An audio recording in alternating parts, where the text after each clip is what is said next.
Three. What's up, guys? Ronin man here. I got my buddy Shep on the line. Shep, how you doing? Well, good, man. How are you? Dude, it's been hard. It's been tough. It's been a bit underdogish here recently, but it's been very, very fucking fulfilling. We're going to get into that. Man, I got you on here. Dude, the light looks killer behind you. Like it's just coming in from the window. It looks fucking insane. It looks really good. Nice. Yeah. Like the God is shining upon us here, you know.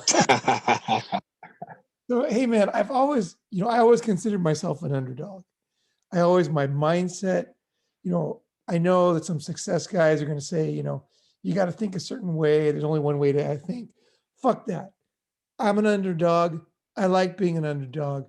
I've always related to underdogs. And when I found out that Michael Jordan considers himself an underdog, I'm like, fuck yeah. I'm like, the greatest player ever lived is an underdog, right? Yeah. It's not like, anyway, I've always seen you as kind of having a similar mindset, And how do you see yourself? Tell me a little bit about yourself so the guys know? Yeah, man. I mean, I won't front. Like I think definitely from an early age, like I knew, right? So a little bit of background about me. I'm from Southern California. I'm 26 years old. My parents both came from Nigeria, came over here, then married. And I'm the firstborn son, right? I got two siblings. And what happened with me, so if you guys can see in the camera. So I had an injury when I was born. My doctor, he kind of yanked on my head and my neck as he was delivering me. And because of that, I got some nerve damage in my arm, right? So you can see my right arm, which is very, I'm really into bodybuilding and fitness and everything, right? Right. My left arm is like doesn't have the amount of like the muscle mass, doesn't have the same function, right? If you want to Google it, the actual name of the condition is called Erb's palsy. Okay. It's basically it's just some nerve damage that I sustained when I was born. But was that in Nigeria or was that in America? No, that was here in America. Oh fuck, no way. That sucks. I was born in LA, in like Harbor City. Okay. Area, LA. Yeah. So like I had that, right, as something that I grew up with, but it never, like I was never bullied as a kid. I was never, like I don't really have a sob story with it. I was a pretty extroverted kid. I love being like just fucking around, making jokes and people like laughing. You. People yeah. Like you, I like to think so. I mean, I like people. I don't give myself enough credit. Like a lot of times I'm kind of like in my own little headspace, but I really am like, I'm a people person, like I fuck with people. And, so I never really had, yeah. I was going to say, for the guys that don't know, like we basically lived together in the Hollywood Hills, with a bunch of guys. And, I saw Shep interacting with everybody, helping everybody, fucking always having a positive word to say, like, and also you're always challenging yourself too, right? Whether it's whatever it is, and that like, you were like, really like one of the lights in the group, right? Because some people were not, right? The guy from Turkey, right? He was a little different, right? Everybody was a little different, right? Had different personalities, right? And you're you remember him? So yeah, so how do you see yourself as an underdog, or how do you Yeah, definitely. So like for example, right, high school, a lot of my friends, they were athletes. They all played football. And at the end of my 8th grade, going into my freshman year of high school, they were all like, yo, you should, come play football with us. They were all going to try out for the football team in high school. And they were like, yo, you should come through and try out for the team. And I had never played any organized sports before. To be honest, I'll tell you something that my she told me this, bro. She was like, yo, honestly, because of your arm, we really didn't know like what you'd be capable of. So, and because of that, they never put me in any sports or anything as a child, right? They told me this straight up. They were like, yeah, we didn't try to give you any instruments to play or sports to do. Like we never put you in little league baseball or anything like that. And they told me it was because of my arm. And I'm like, damn, man, that sucks because of how much I got into like fitness and athletics later on in life, that it was like, damn, if I had the if I had been exposed to it earlier, you know, how much more could I have done, you know? But when they told me that, I was like, And so now, right, like I played football in high school, and that was cool. I really, really liked wrestling. I didn't wrestle, but I always watched it. I've always been into like grappling and martial arts and everything. But I played football in high school, and you know, despite my injury, and I was by no means spectacular. Like it was my first time playing sports. I was terrible, but it kind of got me into it, you know, into that world of athletics and whatnot. And it was tough, but like with like obviously like it didn't stop me, right? Like my freshman year I was maybe 170 pounds, and by the end of my sophomore year I gained a lot of mass. I got like up to 195, and that's lifting heavy weights, like 25 pounds of mass, lifting heavy weights 5 days a week, upper body, lower body, and then football practice. You know, I got lucky. I learned that over time I've got some pretty decent genetics. Like if I can, like, I'm not gonna, you know, like strip naked or anything. Like I said, I've been doing the fitness stuff for a long time. I've been, I'm into martial arts. I do Muay Thai. So I didn't let my injuries stop me at all. Like, especially as I got more involved and more, and I knew that I could keep pushing and get better and better. I was like, yo, I'm going to keep doing this to the best of my ability, however way I can get it. You know, it doesn't matter. You know, it doesn't matter. Like the past doesn't matter, you know, but I definitely do feel like I have a little, almost a chip on my shoulder, because I feel like I have to go harder, you know, like if you're born into wealth, or if you're born into, you know, any good situation, like you come from a, you know, family who are deep in politics or business or whatever, then you have that leg up. But for me, my parents are immigrants. You know, they came to this country, they work hard every day. To this day, they're still working, you know, 6 days a week, you know, trying to, you know, hustle, just keep it going, right? And I have that same kind of mentality, almost immigrant mentality, but also just like specifically with my arm, you know, I definitely feel like I have to, you know, like go harder, you know, which is a challenge for me, because I like it though. I like to challenge myself. I like to, you know, it's not really about the accolades. It's more so about just seeing how far I can go, you know. And I know that you can resonate with that. Oh, fuck yeah. Yeah, yeah, yeah, yeah, definitely. I can, you know, for me, I really like, I love, I really like being the fucking underdog. You know, whether it's whatever the situation, like there's something about it where I just gather energy. I just gather energy and then I just explode, you know, and I can really focus that energy. And it's like, it allows me to challenge new things all the time. Because when you're doing something new, you're always a fucking underdog, right? You know, when you're trying something new, you know, whatever age it is, you know, you're always an underdog, man. Like you came out and did sports, right? You hadn't done it before, right?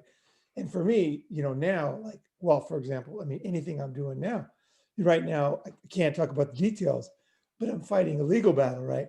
And in this battle, I'm fighting against, you know, a bunch of lawyers in a very difficult situation in a new environment that I never ever dealt with before. And, you know, I got to say that I'm very, very proud of myself, very happy with what's going on right now. And it's like something, it's a totally new thing because, you know, I had no interest in the law. Like I never had no interest in following the law. I had no interest in understanding the law. I had no interest in essentially like the laws of man. You know, like it was just like I saw the law as something like, you know, you look at Germany in the war, right? It was legal to do this, or you look at the South, right? The laws, they never meant shit to me. I'm like, I don't care about the laws, but I do care about right and wrong, right? So it's Yeah. like, for me, like the fucking law, like to me, like I always thought of cops as like the dumbest people in the world because their job is to enforce a law that they didn't write, you know? And I always say, Yeah. you know, I said this in one of my early Ronin I said, I don't even like celebrating holidays that much because I didn't invent them. You know, like in a sense, I want to celebrate something that I really give a fuck about, like something that I did, something that I care about. If I'm telling you something, it's because I believe it and I did it. And for me, just conforming to something, it just doesn't, I don't see how people can be motivated by that. Like it just doesn't make any sense to me. Not that you can't enjoy a holiday or laws can't be good, but it wasn't my basic perspective. I'm very much an outsider. My perspective is like, no, just laws are just fucking stupid, no matter where you go. But now I can see there is benefit in understanding the law And there is things that you can do with the law. And what really got me, Shep, was when I realized that a lot of guys gave up on their kids because they got this sense that they couldn't win and they gave up. And they said, oh, it's like the deck is stacked against them. And they start to get this loser mentality. And the thing is, when it comes to something as important as that, I think they're fucked. Like, that is fucking stupid. Like, Yeah. The thing is like the idea that it's stacked against you and you can't do it and it's just better to give up. That is so disgusting to me that it just, when I see somebody do that with, flesh and blood, like, fuck them, really. Like, I have no mercy. I have no sympathy. Like, fuck that. You got to, when something's important, you got to fucking figure it out. You got to fucking do it. And I realize that the law is a very important thing because it controls a lot of things in our lives, right? When I travel around, when I'm in different countries, then I have a different perspective. But being here in America, I can understand that you want to be a master. One of the things with my thing is like being unblackmailable, right? So it's like, fuck, you got to be able to, your body's unblackmailable.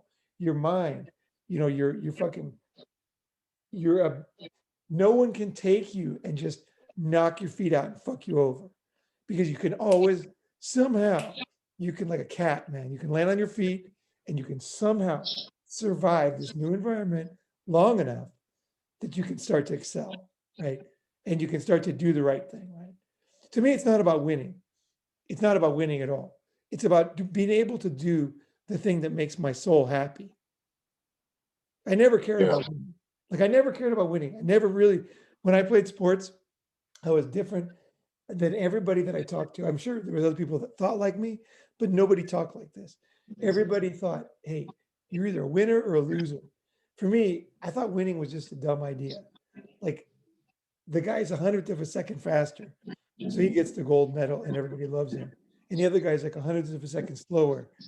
Maybe the other guy had a cramp that day. Maybe you know what I mean? He had some disadvantage or whatever. I just don't get it. Like, for me, it's all about, I want to do something that's kick ass against myself. So the idea of beating you or beating somebody, it doesn't really mean anything to me because what the fuck is that? Like, okay, I'm beating you, right? Let's say I beat you in something, you beat me in something. Like, what? I mean, I understand it can be fun, right? It can be fun, right? In fun, I understand. But like, what the fuck does it mean, right? Like, what does the world's greatest mean? There's probably fucking 100 guys, that can run faster than everybody who has the highest, fastest speeds, right? What the fuck does it mean? They just don't have the money, they don't have the time, whatever. So for myself, it's all about challenging myself. And so the underdog is myself against myself. That's where it really comes down to for myself.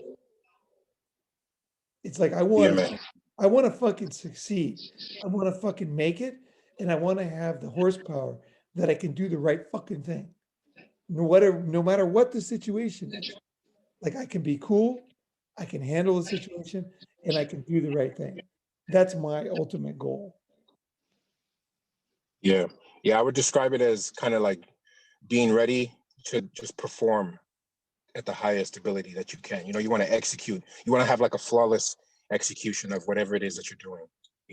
Like, that's kind of the metric that I use, as opposed to, like, obviously having tangible, like, outcomes, like a first, like you win, like you were number one, your first place, you're the champion. That's dope, right? And that's also a measure. But another measure too is just like your execution, right? How flawless was your your sales pitch? How flawless was your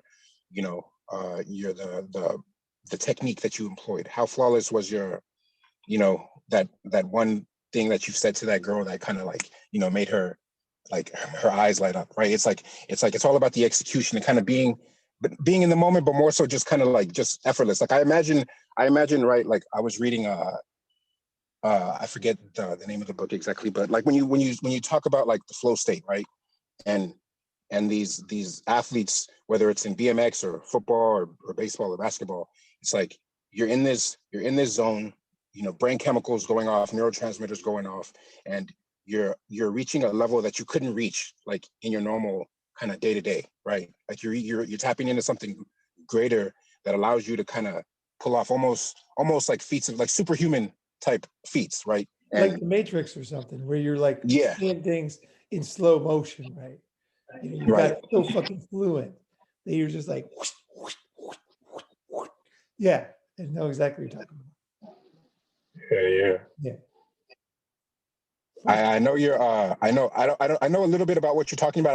I don't know the details obviously of your situation, but in terms of like just the courts, I think it is like an uphill battle, you know, and I don't have any personal experience with it, but I have family members who have been jammed up in, you know, whether it was the courts, whether or you know different types of things, right? Like with my pops, for example, he had some business stuff that kind of jammed him up, and you know it's like a battle that is it seems kind of gargantuan in scope, but I think fighting it and just continuing to fight is definitely the right move, you know. Well, it's very daunting because, you know, when it comes to like every challenge is different, right? But the legal challenge is very interesting because when you look at a legal document the first time, it's just very intimidating. You know, it's like you can't even understand what the fuck is going on with it. All these numbers are on the side, all this weird shit is going on, and you're like, what the fuck is this? And then even the words don't even make any sense, right? You know, you're like, what the hell is this? There's numbers everywhere. And I mean, of course, you part of you understands like there's stuff going on, but it's just like it's so fish out of water shit, right? It's like you have no idea what the fuck is going on, and you have no confidence that you can do good in it, right? But it's just one other thing, you know, it's just one other thing. To me, it's like one small thing. Like I want to be able to handle situations, you know, that's the thing, basically handle situations. So if that's one of them, that's one of them, right? The next one's going to be something else, right? You're going to be, you know, there's a million, right? Physically, mentally, you know, the challenges of whatever the fuck, you know, like every day there's a new one, right? You know, seriously. Yep. So that's the way I look at it. Just I want to spend this. Here's what it is, man. I want to be fluent. Okay. So, like for example, a lot of people they learn languages and they can't really speak it, right? You know, they just kind of like party trick, you know, one trick pony, fucking, you know, say a few words, right? For me, Mm. the only thing I see is fluency. That's it. Otherwise, you're an idiot, right? That's all I Yeah. see. Either you're fluent or it's a total waste of time. At least that's my mindset, right? Yeah. You're kidding yourself. You know what I mean? You are absolutely kidding yourself. Do something else, like something that you can do fluently, right? You know, so that's the way I look at it. So I see everything in those eyes, right? So whether it's playing sports, fluency, you know, where you're it's not flow state because it's something that you can do all the time. Mm. Even more than flow state. Flow state to me is a little bit bullshit because it's this kind of like euphoric state where you reach this thing and you can like be totally in flow. Fuck that. I want to have the basic mechanism of my mind and body. When I speak Chinese or Japanese or whatever, I don't have to get all fired up to do it. You know what I Right. mean? Because I've done the work. And so I see it, I see like my mind you imagine a desert floor and the water just keeps on moving across that desert floor over thousands of years. And eventually it makes the Grand Canyon, right? So the Grand Canyon is going to fucking be there, right? You're not going to look one day, it's going to be gone, right? Because the water is going to wash it away. It's like I see practice of languages or sports like that. You have to practice them so hard that they're like that. They're just like you wake up, you just go. You know what I mean? It's like Yeah. you don't need no fucking flow state. Now you might need a flow state to win like a major event or to beat somebody or to go to the next level. I'm not saying flow states total bullshit, but I prefer the idea of fluency where I don't need I don't need anything special. I can just wake up, I can do it. I did the work. I don't need no magic. I don't, you know what I mean? I don't need anybody to help me. It's like that's it. I can do that. Okay, next. What can I do next? Whether it was racing, I used to race cars, or sorry, race motorcycles when I was younger, you know. and I did it so fluent that it was like, even for me, my mind was sometimes blown by my own body because I was so, fuck, I mean, looking back, I was kind of insane, but I was so fearless, man. I was so fucking fearless. Just raced to the max. I pushed my bike to the absolute max. I'm glad I don't have to do it anymore. I'm glad it was just when I was young. You know what I mean? I'm glad I lived, Yeah. but anyway, that feeling was worth it, man. It was like so fucking, you don't get it. Just American society, there's nothing like this hardly. You just walk around, everybody's like, they have no skills, they have no challenge. They're just fucking dead. They're dead inside, right? I just Yeah. cannot fucking relate to that. Yeah. I think skill acquisition, right? A little bit kind of what you said. Skill acquisition is is big, right? Like I look at whether it's martial arts or trying to learn Spanish or, you know, like going to a certain number of locations, like traveling, right? It's all like all these different things that you pick up, right? I'm going back to school, right, to study psychiatry stuff. Like I want to get certified. I want to have like a legitimate, proficient, fluent understanding of it, and and be able to not just kind of dick around it, read a book or two. Like I want to have like a firm understanding of it. So I'm going to school, you know, and Is I that think because that you want to understand your own mind, or because you saw a bunch of jerk offs, throwing together fake ideas and videos, and that pissed you off? Like, what was the motivation? The real well motivation? like the more so like at the time that you and I were living together, right? Like I Yeah, was fighting hard to get onto the sales team of the company that I was with, right? yeah, And so I started. I wanted so bad to get on the sales team, and I didn't have a whole lot of prior sales experience, right? So I took a sales course, like online. I read The Wolf of Wall Street. What's his name? oh, that guy, I yeah, yeah. yeah, he has his little his system, right? His own little system that he uses, and basically I just try to become as knowledgeable as I could, so that way I'd have a little bit more to bring to the table when I pitched to them that I wanted to work, right, and that I was Yeah. serious about the work. They all knew, right? Everyone there, they knew my work ethic and everything, but I wanted them to know that I was serious about trying to understand everything. This wasn't just like I just want to do the job just because I want to make money or whatever. Like I want to have a full understanding. I want to sales, psychology, um, whether it's podcasting, stand-up comedy, right? They're all kind of connected, right? It's all about being a better communicator. And for me, even going back to school so I can get this license, that's a part of it too. It's like it's just mastery. And with me, like I know it's going to come from a bunch of different areas. It's not just going to be this one thing, right? Like I want to be the best salesman I can be. I want to be the best, seducer I could be. I want to be the best, uh, you know, uh, scientist that I can be. I want to be the best clinician that I could be. You know what I mean? Like I want to be the best communicator that I can be, because I'm very like I've become obsessed with just mastering this field, right? And mastering these different things that are all kind of connected.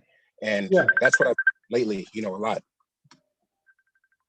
But not because of some corny self-help like guru bullshit. None of that shit. It has nothing to do with that, any of that. Just from my own personal interest, right? Like I wanted to master uh, fitness and health and bodybuilding and strength training, and I went and did that. I was balls deep in it for 10 years, and that was all I did. And I feel like I Yeah. really mastered, and now I want to move on to something else. I mastered the body, now I want to master the mind. I want to have textbook knowledge, the street knowledge. I want everything, and I don't mind like trying out these different versions of them in order to get that whole kind of total wisdom from doing it all. You know what I mean? How did the sales go? What was your experience with that? Did you feel like you got what you wanted? Or did you feel like it was, what was your kind of, how did you bump up against that? Because It I don't was remember what happened with that.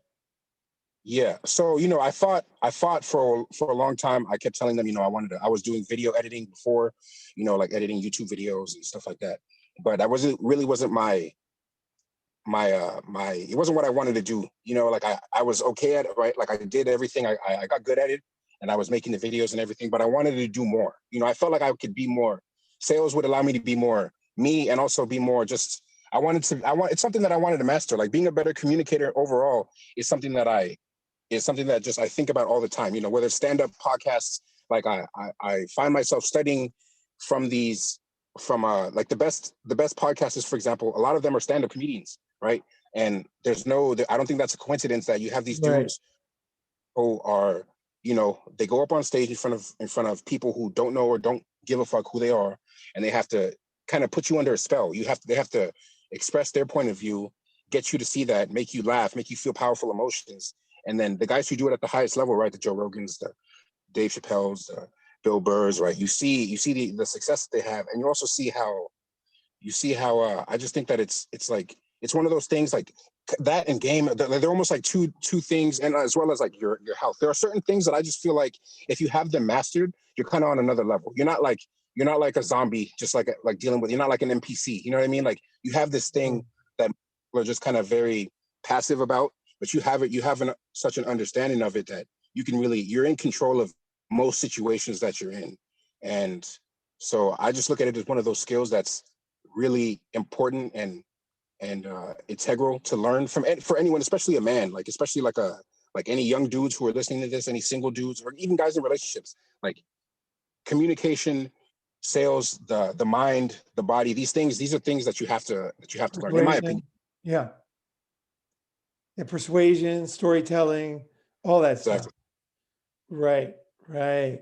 A lot of people, they're scared of that kind of stuff, you know, because they feel like they're not good at it. They feel like they're not a quote unquote salesman, you know, so they were not told they're a salesman when they're younger, you know, but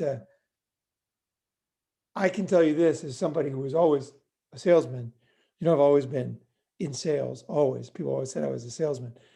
And I can tell you this, the number one skill in sales is finding something worth selling. Yeah. Yeah, it's not about selling. It's a real salesman does not sell what he does not believe in. We're like, well, if I want to fuck a girl and get her clothes off, I want to fuck her. Like I want to smell her. You know what I mean? Like I want to be with her, you know, and I can see it in my mind. And it's bubbling up in me. And she feels it. I'm not trying to get her to do something. I'm creating something with her. Right? We're making something together, right? I can feel it. And she feels it. She's like, oh, okay, right. You know, there's that kind of, so I think I have to believe in something to sell it. So if anybody thinks, oh, I want to be good at sales, they're thinking to themselves, I'm going to become good at selling something at fucking Walmart or a Ford car. I tell you, that is not a salesman. A real salesman is somebody who looks for something they fucking believe in. I mean, like the perfect salesman is Jesus, right? Guy like that, he like has a fucking idea and this is what he's going to sell. And he's going to sell something that he really believes in, right? And I think that's the key thing is that people don't understand what is sales. Sales is really, it's finding what really drives you and then being able to kind of share that with other people so that they can resonate. And it's almost like music, right? You go ding, and then you see the other thing starts to resonate at that same speed, right? You know, that's what sales is. It's like you're resonating and the other person resonates. And then it's like, or they don't resonate, right? Sales is not selling. Sales is not trying to get a girl's clothes off because maybe it's not right. Right. So it's more like finding the one. So if I look around and see like 30 girls, I can sense which one's the right one, which one is resonating with me. Right. And I'll go up to her and she's like, how did you know? Right. It's like, I can feel, I can see it. It's a resonation. So when I'm saying that, it's not, I'm not, you know what I'm saying? It's not like selling to a cold, it's not a cold sale. Right. It's something that is right. You know, I can feel it. It's right and it's easy to sell, right? It's so fucking easy to sell. So I think that's the key thing with sales. And you know, I know when you were doing sales or what you were doing, with us, you believed in that. You were basically an intern for free, working your ass off because you really Yeah. fucking believed in what those guys were doing, right? You were Yeah. really into it. I'm sure as time goes by, you grow past it, you want to do new things, but there was a point in you were fucking totally sold, right? And that's why you wanted to sell it, I bet. Yeah. Yeah. I think that definitely had a like a big that was a big factor, that how much and that was why I was so adamant about getting on the team, so that I could do it, because I my conviction for it was strong, and because like I knew from and the feedback that I got from some of the clients that we had was this as well. Like they could tell like they enjoyed the calls, they enjoyed the check-ins, because they felt like it was very legitimate, it was very raw. It was very, they could feel the conviction, and they felt like they always said that they got a lot of value out of it, whether they bought or not. It was always like and that conviction, I think, is a really powerful thing. Right. So you were thinking about, okay, I get what you were saying. That's kind of interesting because that's kind of the same as Tony Hsieh. Tony Hsieh started his company, Zappos, with the idea that customer service is basically about grooving with the customer. So you could have an hour-long call, not even talking about shoes, talking about some sports team or whatever. And he was okay with that because he thought that was good customer service. Yeah. So you would call Zappos and you could just talk about whatever the fuck you wanted to talk about. But then what happened was people bought a lot of shoes and he made $1 billion, right? And then Amazon bought it. He got $1 billion because Amazon could see that he had a totally different view of customer service of anybody in the world. He had a very unique view. That's why he did so well, right? Yeah. And then he could see that it was about what you're talking about. It wasn't about the sale. The sale was the resonating with the other person. Those guys that you didn't sell, those guys love that company. I guarantee you, you know, and they're going to come Yeah. back and buy something else from that company, right? Because they Yeah. had a great experience. Maybe they couldn't afford it. I've had that before where I'm talking to salesmen and the guy's awesome, product's awesome, but I'm thinking to myself, fuck, I don't have the money. You know what I mean? Like I feel bad. Like I actually can't afford this, right? But but then I know in the future, like I'm going to do something, right? You know what I mean? So I think, yeah. No, you're fucking right on with that. That's real sales, what you're talking about there. In my, yeah, I believe that. I'm sure there's a lot of people who are in sales are going to listen to this and they're going to disagree with that. But I'll tell you something. I am a goddamn good salesman, and this is my fucking reality. This is not some podcast. This is actually what I believe. And I've been able to sell things like a $68 million building. I was able to do that because of this mindset. I only sell what I believe in. That's it. Yeah. Yeah, man. That's the way. I mean, And the other now, person has to be the right person to buy it too. yeah, yeah. You A know, big part of it, like finding people who are open, finding people who are reciprocal, because not everyone's looking to buy. Some people are just like, nah, I'm good. Like I don't. For whatever reason, there are some people who are just, there's no need to force them. But there are people who want to buy whatever it is you're selling. There are people who want to buy into your reality. They are buying into your product, buying into your service. There are people that want to buy in, and I think a big part of it is just like finding those people.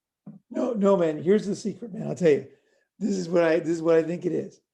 Is you gotta love bad news. The best salesmen, they love bad news. I love bad news. Tell me that you can't afford it. That's okay, cool. Tell me that you're not going to buy it today. Tell me that you don't want it. Tell me that it sucks. Tell me, because that's when I start to find out what's really going on. What everybody Mm, does is they're too politically correct to say anything. So you never know what the fuck the guy's actually thinking.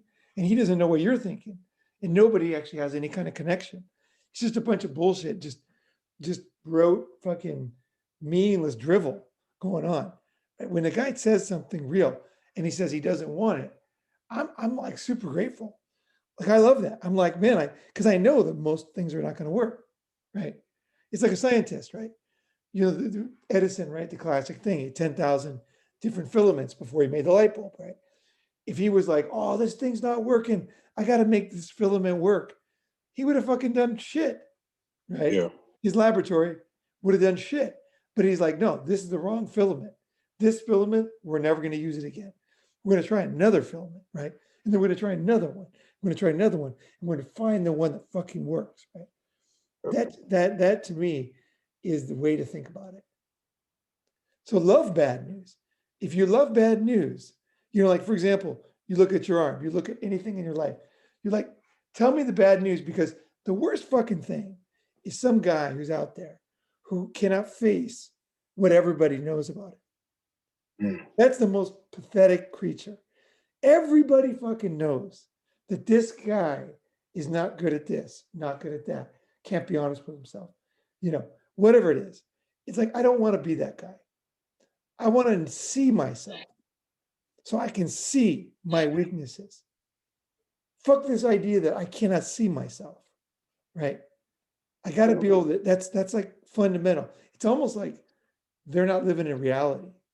You know, like they're living in some fantasy. I want to live in reality, whether it's talking about my family, we're talking about my health, talking about my age, talking about my abilities, whatever it is. Give me the bad news, because in the end, man, we got to live with it anyway, right? It's just going to be there anyway. It ain't going nowhere. You know, the bad news is going to be there. But if I can hear the bad news, then I breathe, I start laughing, because I'm like, I already fucking knew that. You know what I mean? Like I already fucking knew that. And then it's like, okay, all right, I'm going to stop being an idiot. Like, for example, let's say, you know, like I had a friend, right? I grew up with this guy. Me and him were best fucking friends. And something happened. And the guy did not want to be my friend anymore. And nothing happened. Like nobody was fucked over. There was no deal. It was just like suddenly he just changed. He was about 50. We had been friends since third grade. And he just totally changed. Like he didn't want to do a lot of fun stuff we used to do. You know, he didn't, like I remember like we used to go to Disneyland. We were kids, right? Beg for tickets out front, get a box of fucking tickets, right? People give kids tickets. Back then you just got a ticket for each ride, right? And we did all this shit together. And I love Disneyland. I still love Disneyland. And he goes, man, I don't like that anymore. I don't like Disneyland. And then I was like, really? And then we started talking about some fun stuff we did when we were kids. And he's like, man, I don't even remember that anymore. And there's something in him changed. He didn't, I don't want to make any pronouncements, but something in this guy changed. And I didn't change. Like I'm still fucking, I love Disneyland. I'm always up for going to Disneyland. Like, and that works for a lot of things in my life. Like I'm like a little kid, right? I can fucking be crawling on the ground under the table. You know, I can be making forts. I can do all that shit almost to excess. Like I still am exactly, I love that shit, you know? And so, you know, that guy didn't want to do that anymore in his life, you know? And we were in our 50s. He was not into it, you know? But for me, I think that's the key, is that sense of, I don't know, like that I still enjoy life. Like there's still wonderment in my life, whether it's about, you know, the things I'm working on, working with it's the legal thing, or it's a language, or it's a travel, or it's a, getting to know people, or it's whatever the fuck it is. I enjoy life. Like I'm here in Brooklyn. I fucking love snow, man. I'm loving the snow, man. It's fucking snowing like crazy. Gabe sent me a message. He's like, you still dealing with the snow? At Hayden, this guy is fucking super cool guy up in Canada. He's like, you still liking the snow? I'm like, dude, I'm loving it. I'm fucking shoveling snow. Like there's a huge pile of snow. I swear it must be about 7 feet tall outside. Me and Chai made that. Mostly me. I'm fucking out there just shoveling away like a bat out of hell, And it was fucking great, And I got that fucking shit done, man. That snow was gone. I salted the fucking roads. I never did it before, man. I was fully into it, man. Like I just want it to snow. I'm gonna get out there and fucking just. The guy next door has got an electric. What is it? A gasoline powered snow thing. Fuck him. I'm doing it with a fucking shovel. I love it. Get a good fucking workout. Learn something new. I'm out there like a New Yorker. It's fucking great. I enjoy it, man. That's what's up. Yeah, New York's dope. I haven't made it out there. It's so different. You know, I'm here in Southern California. We actually, like, you grew up in Orange County, right? Well, not really. I was born in the desert. I was born in Phoenix, and we lived in basically shithole towns like Seligman, which was, I don't know how many people back then, it was probably 200 or something. Like basically small towns. My dad was working on construction. So we lived in like basically the side of the road. Basically, that's where we lived, you know. So that's where that was where my personality was formed. Catching snakes, catching rattlesnakes, throwing rocks, trying to throw a rock through a paint can, uh, digging, looking for animals, uh, just wandering in the desert, just going in the fucking desert, just like, where are you going? Just that way. You know what I mean? And it was dangerous, right? It's hot. We're little kids, we all kinds of shit happened to us out there. They don't even let kids do this. Guys are out there with guns, like we're falling out of trees into cactuses. We we did everything, man. I mean, I know everybody talks like that, but we were like, it was pretty extreme. Living in a trailer park, like just no one watching us, just doing whatever the fuck we wanted, basically, right? That was Yeah. me growing up. And then I went to Southern California. But by then my mind was already, I never played any organized sports like you, nothing until got to California. Like I didn't even, I saw people playing sports on TV or whatever. I didn't even know what it was. Like I was never in any game with rules. It was just rocks, snakes, trees, water, pool, swimming in the pool. Uh, how I learned to swim, I was scared of the water. My dad threw me in the water. I still never forgot it. He just threw me in the water. I was fucking scared shitless, you know. Yeah. I mean, I was literally, I'm not kidding, I was scared shitless because he threw me like I was a little kid. He like chucked me in the pool and landed in there. I was like, but that's the way I learned. That's the way I learned, Yeah. man. That's the way I learned shit. So yeah, no, that was making, going up to the mountains, climbing mountains, breaking branches in half, trying to figure out like what were the physics of breaking a rock in half. Like if you had one rock and you're trying to throw it at another rock, or I would throw one rock in the air and I would throw the other rock at the rock, try to hit the rock. Basically, like skeet shooting with rocks. So that's what I do all day. I got a deadly aim skeet shooting with rocks, man. Because I always imagined like if the Russians invaded, this is back in the 60s, 70s, I was going to be able to take care of myself with just a rock. So the Russian comes up and I could just one shot right between the eyes, take him out. Yeah. Yeah, knock him out. That was like, I knew I wouldn't have, because I never had a gun. I never into guns. But I thought, okay, with a rock, you can take a guy out, right? You can stun him enough to get something Yeah. done, right? That was always my goal, basically hunting with rocks. That was what I was thinking about as a kid. That's awesome, man. And getting water out of cactuses, stuff like that. Like how much water is in a cactus? I actually know. Um, That was it. So that's why I'm different than the Southern California guys. So I got out there and it was like totally different thing, man. Those guys were like, fuck, they were wearing like polo shirts and shit. I mean, not really, but like a kind of thing, right? It was like a fucking polo lounge to me. These guys, yeah. because I just wasn't used to any of that shit. You know what I mean? Like, I just, to me, it was all mind boggling when I got to California, man. People played in sports teams, they had uniforms and shit. They had cleats. Like, I never had anything like that. I was always hand me downs. I never had Yeah. nothing like that, man. All my clothes were from Sears, you know, basically tough skins and then whatever shirts. And then my hats were beer cans because my grandmother would drink beer and then she would sew them together into beer can hats. That was our hat. That's basically what we had. That's where we're coming from, right? Crazy. Can you feel the difference in the vibe in New York from California? Let's see. The vibe in what sense? I'm really digging New York, man. I'm loving it. But Yeah. what aspect, or in what sense?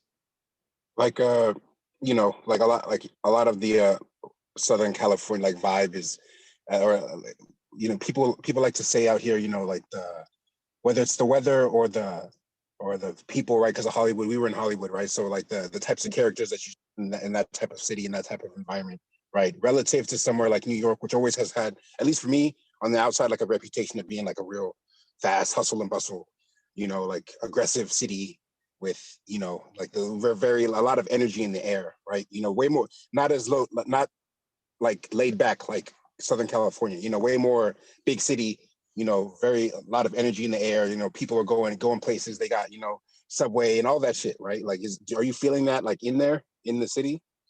For me, man, I don't really live in any city ever.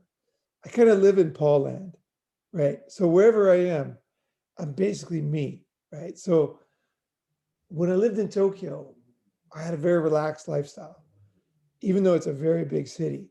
And I remember thinking that I felt like a fucking Zen monk or something, because I was always running, I was lifting weights, I was getting sun, I was going to parks, boning chicks. I had a lot of free time because I worked independently, so I never had a job, right? So I never felt the pressure that everybody describes Tokyo. So I don't buy into the thing that a city really affects me that much. I kind of like find my own way. So for me, like Hollywood was basically you, it was the other guys, Desmond, it was the other guys that Demi, you know, all the dudes, Jack, all the guys we were hanging out with, right? That Yeah, that was fucking what it was all about. And then also was one thing that really impressed me was that fucking huge coyote. You ever see that big coyote off the balcony? There was like a yeah, fucking huge coyote used to come out. He looked like a German Shepherd or something. He was huge. That that impressed me. I was like, what the fuck? We're in the middle of Hollywood, in the yeah, Hollywood Hills, and there's like massive animals out here, and there's like yeah, a river, and like so that was kind of like, I never really bought into like what is LA or people in LA are like this. I never bought into any of that stuff. I really enjoyed like the kind of, it's pretty wild up there, right? That place is wild, man. There's a lot of snakes. There's a lot of fucking coyotes. I mhm, felt like there was a lot of wildlife up there in Hollywood Hills, and yeah, it's peaceful at night, man. So peaceful walking. We go walking and check out. I forgot the name of that road. We used to walk along that road up there. I made some of the best Ronin episodes out there. Man, I made the sexless relationships episode out there. yeah, That episode fucking rocks, man. That came from another planet. Like that was not from me. That was divinely inspired, that one. It just came out fucking perfect. Like I don't even know where the fuck that came from. Some radio waves from outer space or something, man. And it was just like it was partly by the vibe I had out there. I was in a very good mood and I was feeling good. And I was really like allowing that would be flow. And that was really flow. Because mhm, I'm good on video and I can talk, but things like that, they're very rare. Things that come out perfect start to finish, just just I wouldn't change one word in that fucking whole video. Like it just absolutely destroyed the concept.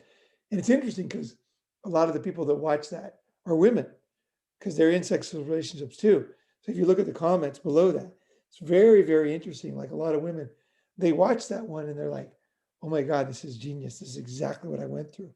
And then they go back and watch the other episodes. They're like, whoa, who is this guy? Because like they're quite surprised because that is a really empathetic video dealing with people in very painful situations, very soul destroying shit, right? And it just kind of birthed or something, or it had to come out, right? You know what I mean? So yeah. So no, I don't think New York to me, to answer, it's a long way to answer a question, but to me, New York is right where I'm standing right here. I'm standing on a wooden floor. Actually, I'm on a yoga mat, but I'm on a wooden floor in like 100-year-old building. Outside is all people from Puerto Rico, Dominican Republic, Honduras. This area, that's all there is. Like when I go to the store, like I'm the only non like South American dude around here, basically. There's not many. Like there's not many. This used to be considered a very bad neighborhood, I guess. I love it. I fucking love it. It's like I feel very at home here. It's like I Yeah. just totally dig on it. Like the food is good, man. It's spicy, man. The chicks, I go and I buy food, and the chicks call me Pappy and shit. They're like, Yeah. call me Pappy and shit. I love that. And like I went to your video turned off. I went Oh to yeah, uh, 1 second. I went to get a lunch. Was it sometime around New Year's Eve or something, right?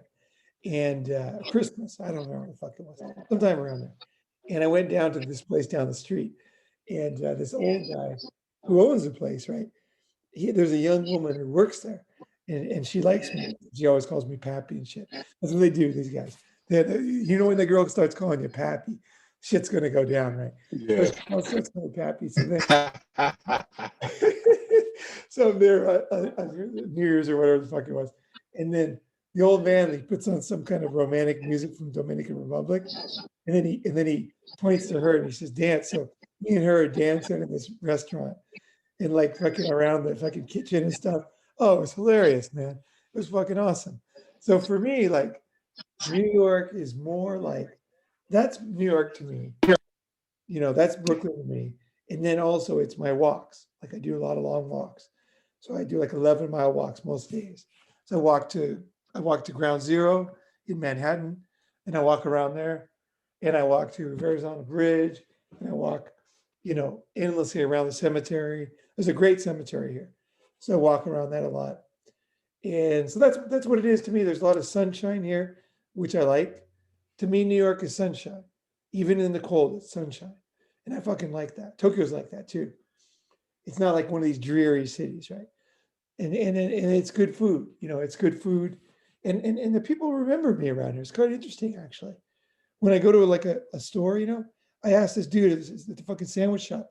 I said, "How long you guys been open?" He goes, "Oh, a long time." I says, and he goes, "You're new." And I go, I'm like, "How do you know?" Because it's my first time in the shop. He goes, "I've seen you around." I'm like, "How the fuck Yeah. did they see me around? Never even came in here, right?" But they notice you in this neighborhood. So I like that. We met some. Yeah. Oh yeah, we found a fucking wallet full of cash, right? And me and Chime, right, this guy I'm with, and he's not here right now, but so we found this wallet full of cash. So we made it our mission to give it back to the guy. Although we did buy some tacos with his money. We stopped and had some tacos on the way out him, and then and some cranberries or something. And then we were walking. It was a long walk. It was like 2 hours, right? So we get down there, and the dude's a Hasidic Jew, right? He's like, and got all the braids and shit. We talked to the guy. He came out. The guy was so cool. And his family, he had like a million kids. They all came out, and they were like scared of us, right? Because we're like this area is like hardcore Jewish area, right? We went to, and kids, you could tell the kids were not used to it. Plus, it was the middle of the night too. They all came out. They were like playing games with us. We're like laughing our asses off, and I was really enjoying it, man. That was a fucking nice night. So, to me, those experiences are New York to me. Yeah. Buildings don't mean too much to me, even though I do like architecture. But that's New York. The Hasidic Jew that night, the fucking wallet, the journey, the tacos, the chick, the food, the walking. That's kind of like that's New York, and I like that shit. So I would say, oh, and the wooden floor here. Oh yeah, and I love the fucking steam coming out of the roads and shit, because they heat the building with steam. So it's like steam flying up everywhere around here. And I gotta be careful because it's fucking hot. I put my hand by it. I didn't realize, it's fucking boiling hot, right? You think that it's going to be safe for the public, right? Now you got to watch your ass. Shit's hot, right? And I was trying to get a nice picture of the steam, but I haven't got a kick-ass picture of the steam yet. That's one of my goals when I'm here. You know, I went to the 9/11 museum. My brother came by this weekend for my birthday. Oh. My birthday last weekend, so we went to the 9/11 museum, and that was actually pretty fucking intense, man. So that was actually really worthwhile, man. He took me out. We went to a Yemeni restaurant I wanted to go to, and it was fucking awesome. Best food I've had since I've been in America. This Yemeni restaurant is fucking. It's called Yemen Cafe. It's on Atlantic. If you come to New York, come to Brooklyn. You should definitely fucking go there. It's Hell yeah. oh yeah. Brooklyn's up. Hey man, that's where I want to go. I want to go to Brooklyn. That's where I'm going. Oh yeah, okay, okay. Dude, Brooklyn is awesome. Like Brooklyn's way better than Manhattan, man. Brooklyn rocks. Big man. So yeah, that's the way I look at this shit.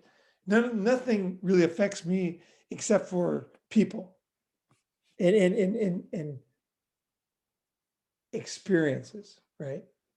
So whether it's experience of myself or experience of, challenging myself or something like that.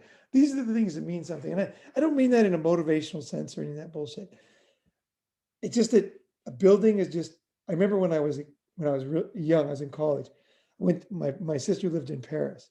So I went out there to visit her and it was January, it was cold. So, of course I went to the Eiffel Tower. I was by myself. It was a windy day and I was standing outside and I was looking at it. And I remember thinking like, here's like my first trip overseas, probably my second day. And I realized that it was all the Matrix. I was living in the Matrix until then. That fucking tower meant nothing. It was all a fucking joke. I was a jester. I was a court jester. I was the fool with the fucking, the guy with the what is it? Like the xylophone hat, I was the jester. I was the idiot who went around the world to see this fucking building. And it didn't mean shit, you know, and I knew it right then.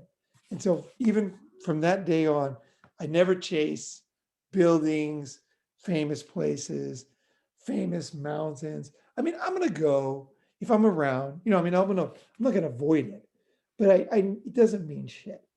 It's like everybody lives in the matrix. Their life has no meaning. So the only thing they can do is say, I went to the Eiffel Tower. I went to some fucking uh, whatever it is, some famous place. And they're trying to say their life has some meaning. But actually, it has no meaning. None of that stuff has any meaning. The only stuff that has meaning is the stuff that you experience, you really feel in your life, right? It's like taking snapshots of shit. I'm not into that. I'm into getting dirty, man. I'm into getting down. You know, I'm into fucking experiencing shit. I've been thinking about this. I actually have been thinking about this. Some guy asked me, like, what's the best way? He was basically saying to be more sensual. And I said, man, here's the fucking deal. It's all about the dirty smells. You know, the smells, man. If you want to get horny, you fucking got to get into the smells. Smell her underarms, man. Smell her ass. Smell the shit. Smell her hair. Smell her sweat. You know, take a nice fucking big, like just breathe in her underarm, right? She's got a strong sweat when she's working out, right? That right there, when you first hits you, you're gonna have this kind of disgust, right? But then feel your vibe 10 seconds later, and you're gonna be human and you're gonna want to devour her, right? This is a great Portuguese song, Ito Devoro, right? It says, fuck it, I'm gonna devour you, right? Smells, man, they put me into that that sensual fucking sense. Sex and all that shit is not about following painting by the numbers.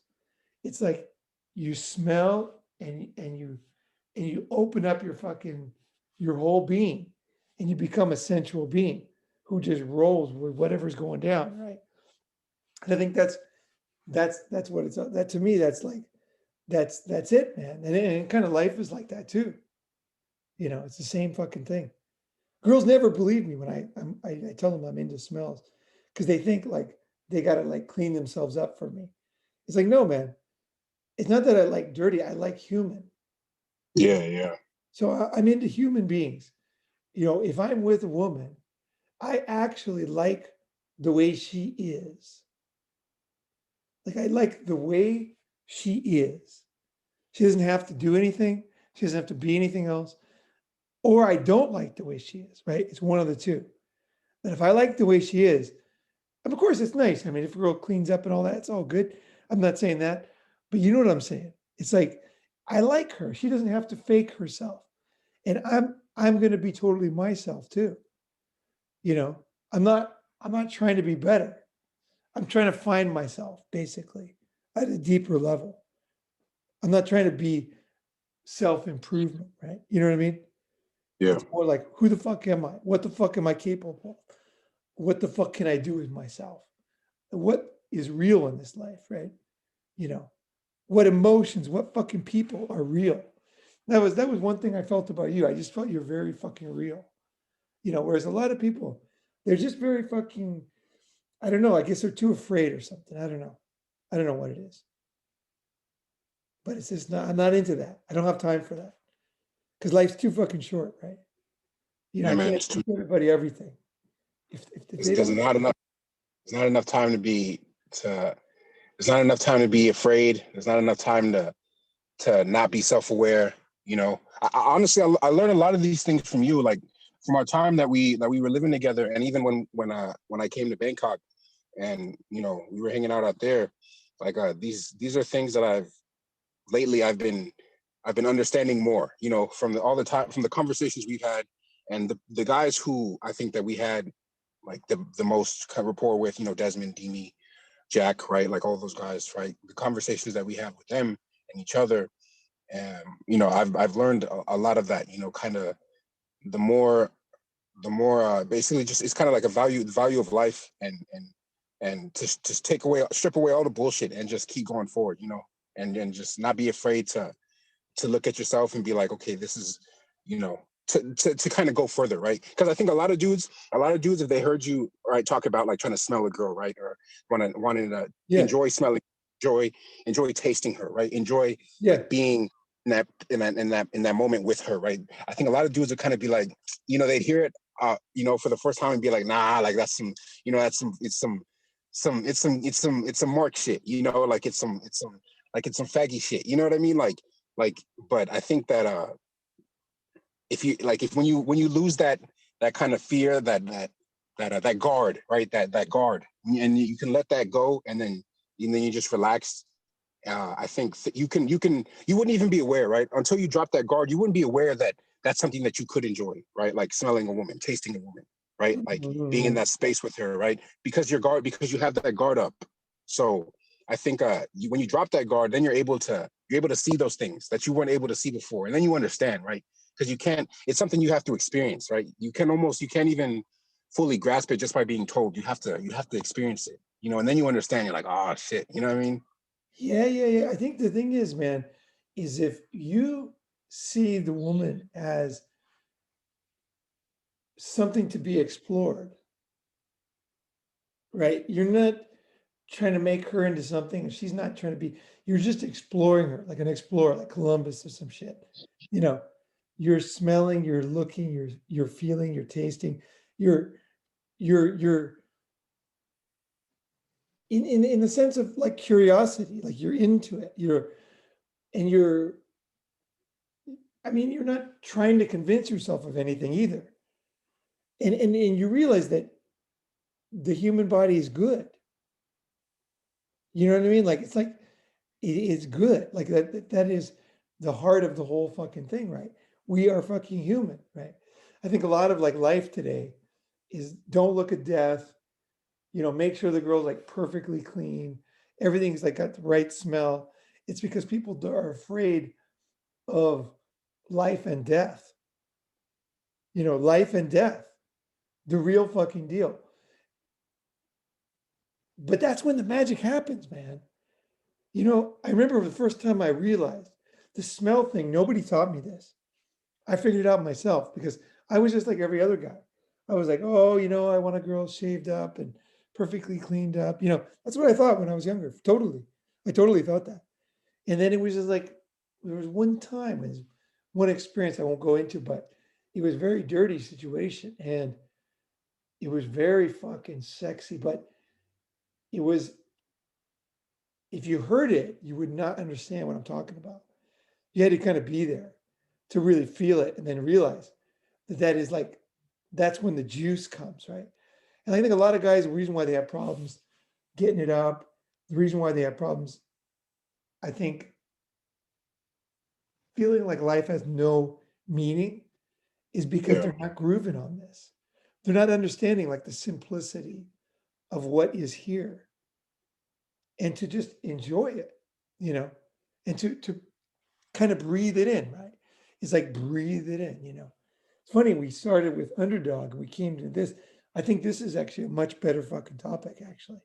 This is a Yeah, man. great topic. And I've never really heard this discussed before.